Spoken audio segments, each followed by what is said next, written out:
우리는 하루를 살아도 그 하루가 우리의 인생에 있어서 얼마나 가치 있고 또 그 자체로도 얼마나 고귀하고 아름다운지 알아야 할 것입니다. 그렇기에 우리는 이 하루를 살 때에 감사하고 또 이 하루를 최선을 다하며 정직하게 살아가야 할 것입니다. 한 젊은 부부가 있었습니다. 결혼한 지 몇 년이 지났음에도 아이가 없었습니다. 아이를 간절히 원했던 부부는 이제 입양까지도 생각하게 되었습니다.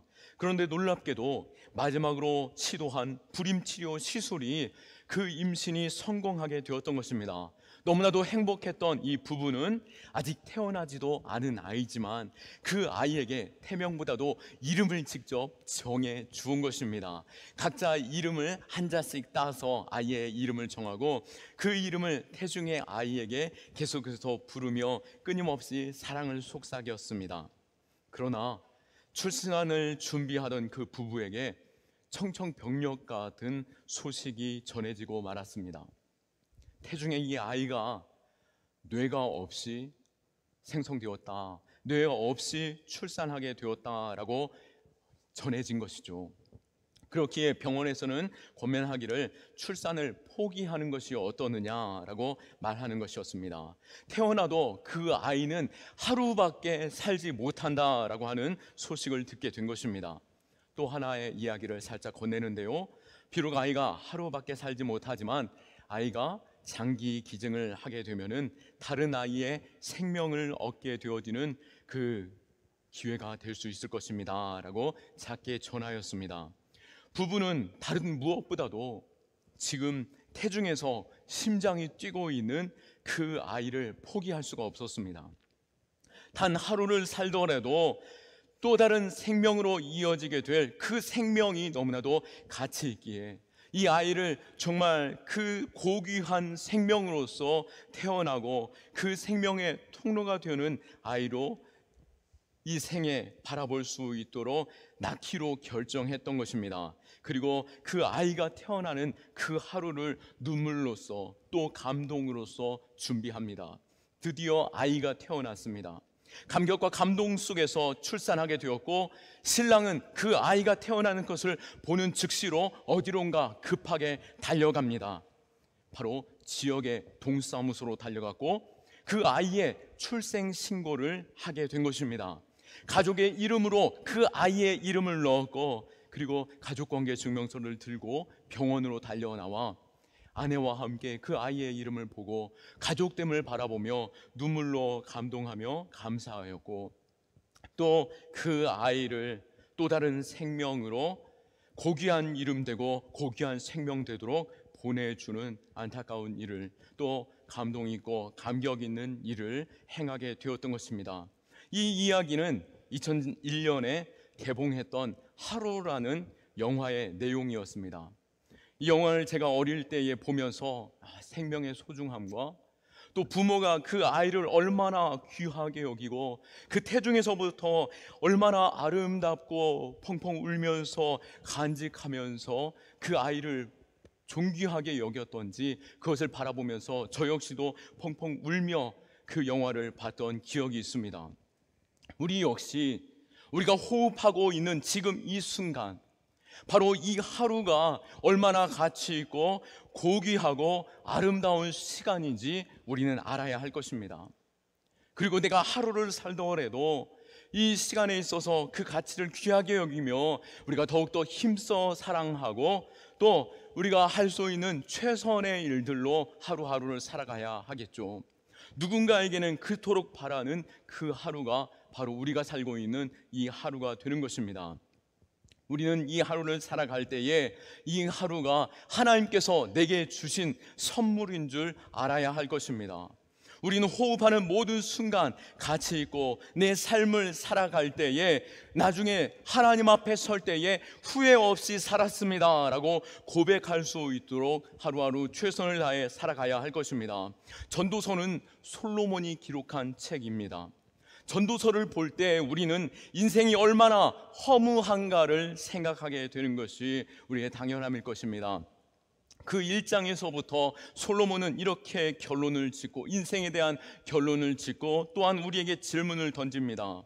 1장 2절에 보시면은 전도자가 이르되 헛되고 헛되며 헛되고 헛되니 모든 것이 헛되도다. 해 아래서 수고하는 모든 수고가 사람에게 무엇이 유익한가? 내가 아무리 하루하루를 살아간다 할지라도 이 인생은 헛될 뿐이다 라고 솔로몬이 고백하고 있는 것이죠. 세상 모든 부를 가졌고 지혜를 가졌고 자신의 뜻이면 모든 것을 다 이룰 수 있는 그 사람이 인생의 말년에 모든 것이 다 헛된 것이구나 라고 고백하고 있다라고 하는 것입니다. 여러분들의 그 수고가 무슨 소용이 있겠습니까? 그 수고한들 그 헛된 것으로 여러분 애쓸 필요 없습니다 라고 말하는 것처럼 들려지는 것입니다. 그러나 분명하게 전도서의 결론은 해 아래서의 모든 인생이 허무하다라고 비춰진다 할지라도 우리는 해 아래서만 사는 자가 아니라 우리는 저 태양 건너편에 있고 모든 만물을 창조하시고 또 모든 것 위에 계시는 천지 만물을 창조하신 전능하신 하나님을 바라볼 때 그 하나님 안에 사는 자, 그리고 영원하신 하나님의 나라를 바라보며 영원을 사모하는 자의 인생은 가치 있고 고귀하며 최선을 다해 아름답게 살아가야 한다라고 말씀하고 있는 것입니다. 그러기에 우리는 이 땅의 것으로 내가 무엇인가 많은 것을 쥐어보려고 하고 또 내 많은 지혜를 자랑하려고 해보고 내 뜻대로 살아보려고 한들 그것은 이 세상에서 가치 없고 헛될 뿐인 것입니다. 그러나 우리가 하나님의 나라를 바라볼 때, 태양을 만들고 모든 만물을 창조하신 하나님을 바라볼 때 우리의 인생은 이 땅 가운데 하나님의 분명한 목적이 있기에 우리를 이 땅에 보내셨고 하루를 살아도 보배롭고 아름답고 존귀한 삶을 살아가야 할 가치가 있음을 알아야 하는 것입니다. 시인은 우리가 하나님 심판대 앞에 설 때에 우리의 지난 날에 대해 하나님께서 물으신다라고 말씀하고 있습니다. 15절 말씀에 볼 때에 이제 있는 것이 옛적에 있었고 장래에 있는 것도 옛적에 있었나니 하나님은 이미 지난 것을 다시 찾으시느니라 라고 말씀하십니다. 쉽게 말하면 내가 지금 일어나는 모든 것에 대한 결과는 이전에 내가 어떻게 선택했고 어떻게 행동했느냐의 그 결과가 지금 현재다라고 말하고 있고, 지금 현재는 너의 앞으로 있을 미래가 될 것이다 말할 뿐만 아니라 우리가 그러기에 이 하루를 살아갈 때에 최선을 살아야 하며 마지막 때에 하나님은 그 모든 지난 날에 대해서 우리에게 물으시고 심판하시겠다라고 말씀하고 계시는 것입니다. 그러기에 우리는 하나님 앞에 서는 그 날을 바라보며 마지막 날 심판대에서 내가 내 인생 어떻게 살아왔습니다 라고 고백할 수 있는 저와 여러분들 될 수 있기를 축원합니다. 우리가 그 살아가는 그 인생 아름답고 고귀하며 복된 인생 될 수 있기를 원하는데요, 우리가 과연 그렇다면 어떻게 아름다운 인생을 살아가며 그 축복을 누릴 수 있을까요? 그 인생을 어떻게 하면 아름다운 인생 될 수 있을 것인지 오늘 본문을 통해서 더 깊이 생각해 볼 수 있기를 원합니다. 우리의 인생 아름답기를 원한다라고 한다면 우리는 하나님의 때와 하나님의 시간에 관심을 가져야 할 것입니다. 우리의 인생은 결국 누구의 도움을 입느냐에 따라서 삶의 질이 달라집니다. 내가 어떤 부모 밑에서 태어났는가, 또 내가 어떤 선생님 아래에서 배우고 자라왔는가, 또한 내 인생의 선배가 누구이며 나를 이끌어주는 자가 누구인가를 우리가 생각해 볼 때 그들을 통해서 우리는 큰 도움을 받고 인생이 달라지는 것을 보게 되는 것이죠. 인생의 운을 이야기한다면서 우리는 어떤 귀인을 언제 어떻게 만나느냐, 그것을 우리는 궁금해하게 되고 그로 인해서 인생이 바뀌는 사람들을 보게 되는 것입니다.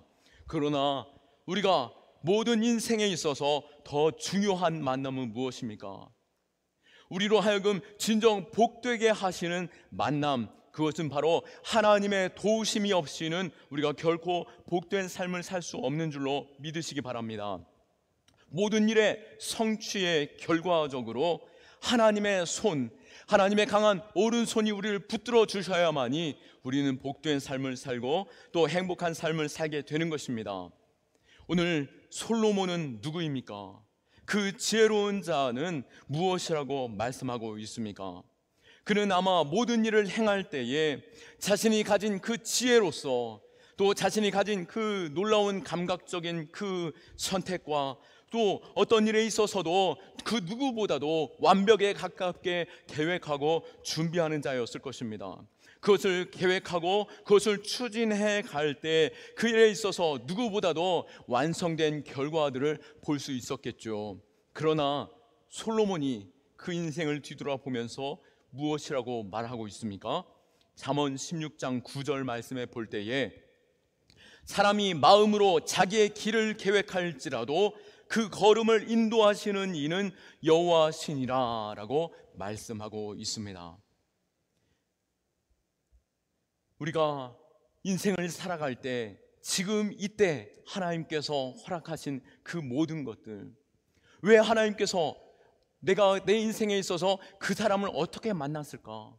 또 그 축복이 내게 주어질 때 과연 내가 그 축복을 누릴 수 있었는가? 우리가 그것을 뒤돌아볼 때 내가 어떠한 결과, 내가 어떠한 수고, 어떠한 계획 속에서 그 사람을 만나거나 또 그러한 결과가 나타나지 않았음을 우리는 뒤돌아볼 때 너무나도 잘 알고 있는 것이죠.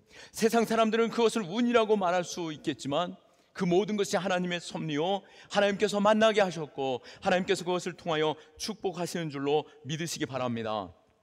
고난과 눈물 역시 우리가 어떠한 수고를 한다고 해서 우리를 그것을 피하려고 한다고 해서 그것이 피해집니까? 눈물의 선지자였던 에레미야 역시 이렇게 고백합니다. 에레미야 10장 23절에 여호와여 내가 알거니와 사람의 길이 자신에게 있지 아니하니 걸음을 지도함이 걷는 자에게 있지 아니하니라. 아멘.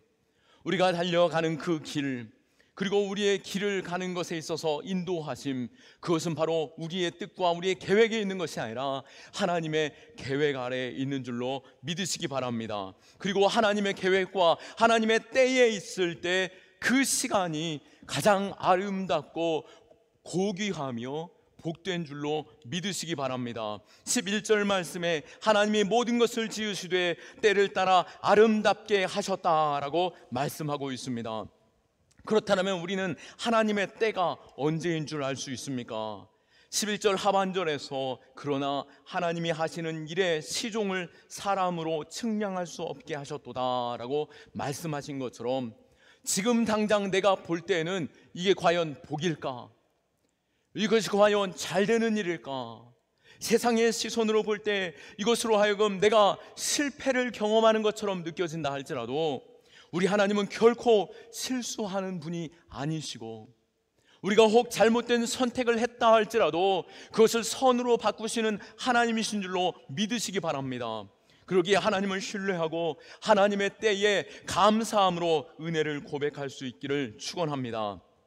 솔로몬은 잠언 3장 6절에서 7절에 너는 범사의 그를 인정하라 그리하면 내 길을 지도하시리라 스스로 지혜롭게 여기지 말지어다 하나님을 경외하며 악을 떠났지어다 라고 말씀하고 있습니다.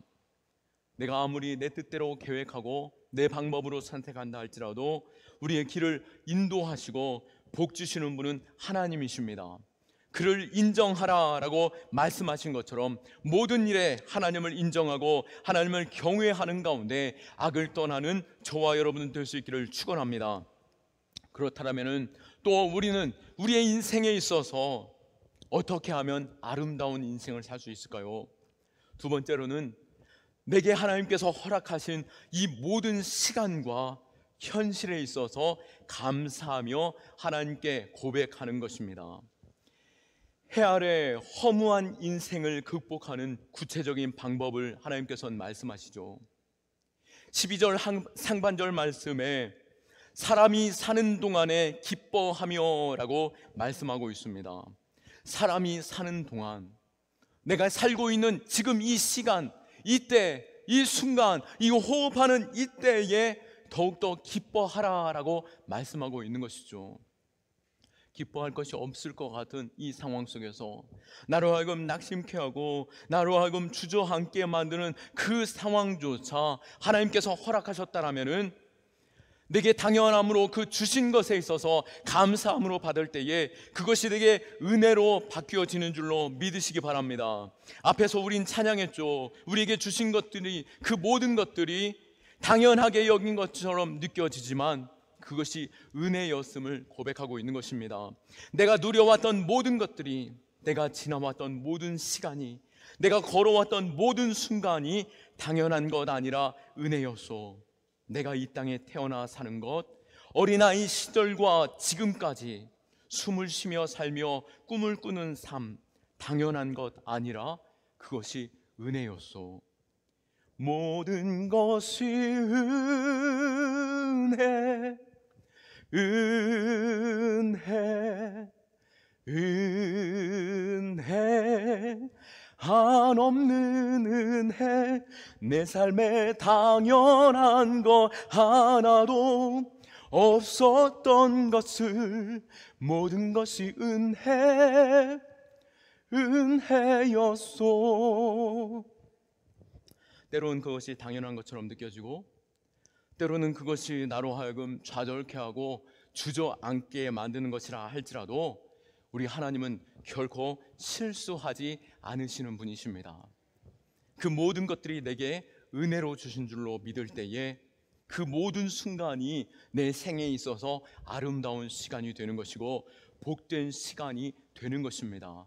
그러기에 모든 상황 속에서 우리가 감사를 고백할 수 있기를 원합니다. 하나님, 거절하신 것도 감사요, 내 인생에 가시 주심도 감사입니다. 우리는 이스라엘을 생각해 볼 때에 하나님께서 애굽의 종되었던 이스라엘 백성들을 자유케 하셨습니다. 광야 역시 그들에게는 결코 그들을 넘어지게 하는 것이 될 수 없었습니다.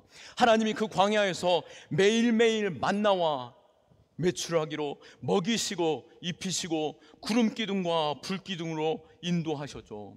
그러나 이스라엘 백성들의 입술에서 고백되는 것은 무엇이었습니까? 끊임없이 하나님 앞에서 불평하고 원망하는 고백이었습니다. 마치 그들이 애굽에서 종되었던 시간마저 그들이 추억으로 아름답게 포장해서 이야기하고 있는 그 어처구니 없는 말들을 우리는 듣게 되는 것이죠.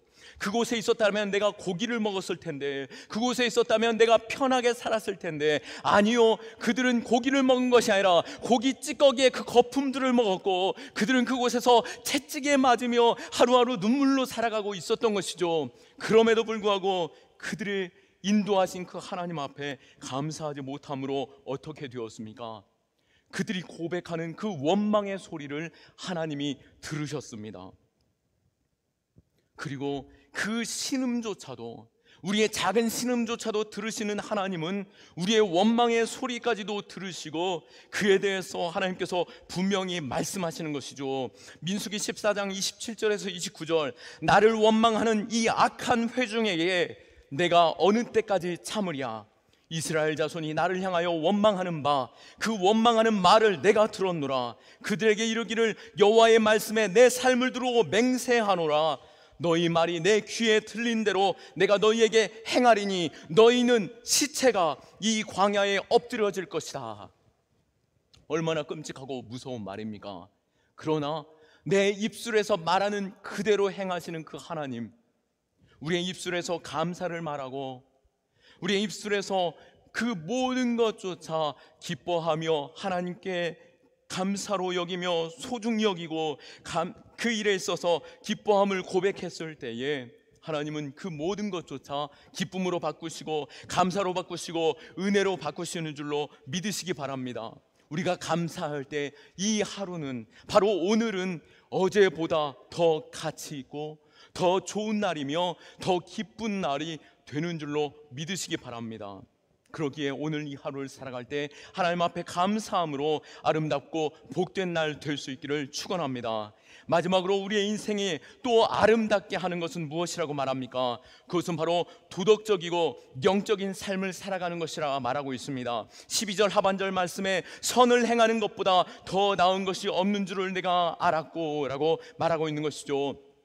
솔로몬은 자신에게 모든 사람들이 와서 많은 것들을 바치는 사람이었습니다. 그는 거둬들이는 사람이었던 것이죠.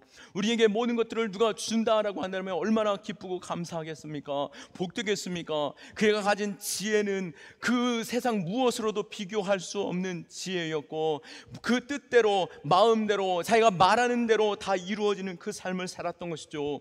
그러나 그가 진정 가장 기뻐하고 감사하고 복되다라고 말할 수 있는 것은 무엇이었습니까? 조금 전에 읽었던 것처럼 12절의 하반절 말씀처럼 선을 행하는 것보다 더 나은 것이 없는 줄을 내가 알았다라고 고백하고 있는 것이죠. 우리 역시 우리의 인생의 허무함을 이야기할 것이 아니라 우리 인생을 가장 아름답고 최고의 인생으로 살아가는 것, 내가 희생하고 헌신하고 이웃에게 사랑을 베풀며 선을 행하는 것, 그것이 가장 큰 복이 되는 줄로 믿으시기 바랍니다.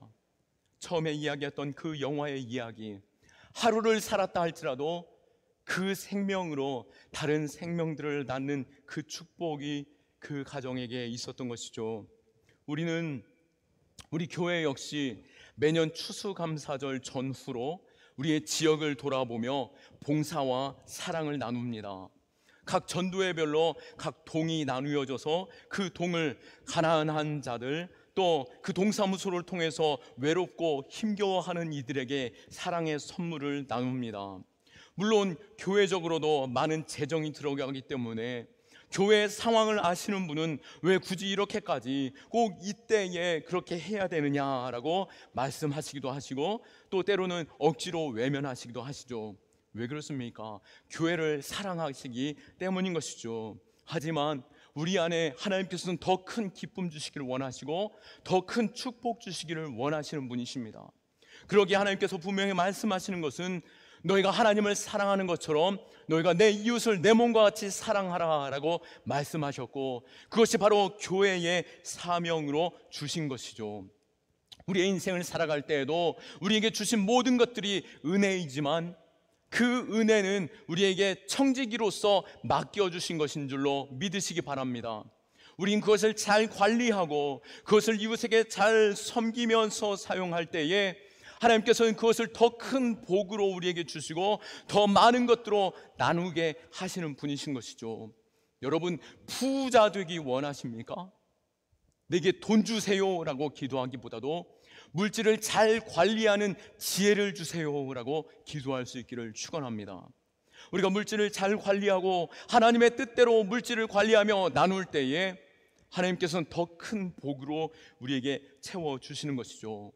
우리 교회가 들어오는 문뿐만 아니라 나가는 문까지도 열려 있을 때에 하나님께서는 더 큰 교회로, 복된 교회로, 축복하는 교회로 세우는 줄로 믿으시기 바랍니다.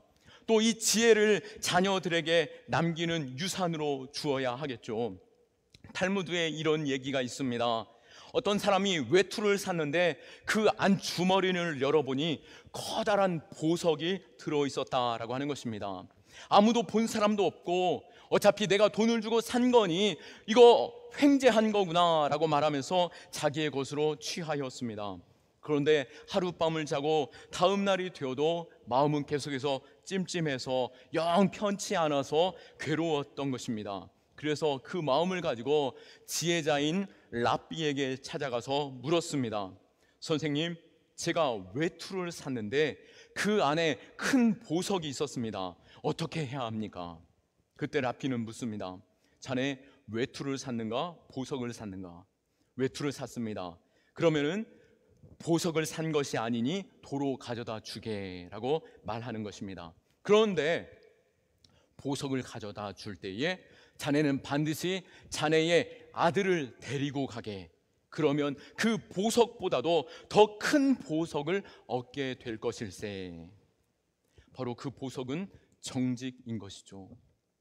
하나님께서 우리에게 맡겨주신 삶, 우리가 정직하게 살아갈 때에 하나님께서 맡겨주신 삶, 최선을 다해 하나님의 맡겨주신 그 목적대로 정직하게 살아갈 때 하나님께서 우리에게 복 주실 뿐만 아니라 그 축복이 자녀들에게도 흘러가는 줄로 믿으시기 바랍니다.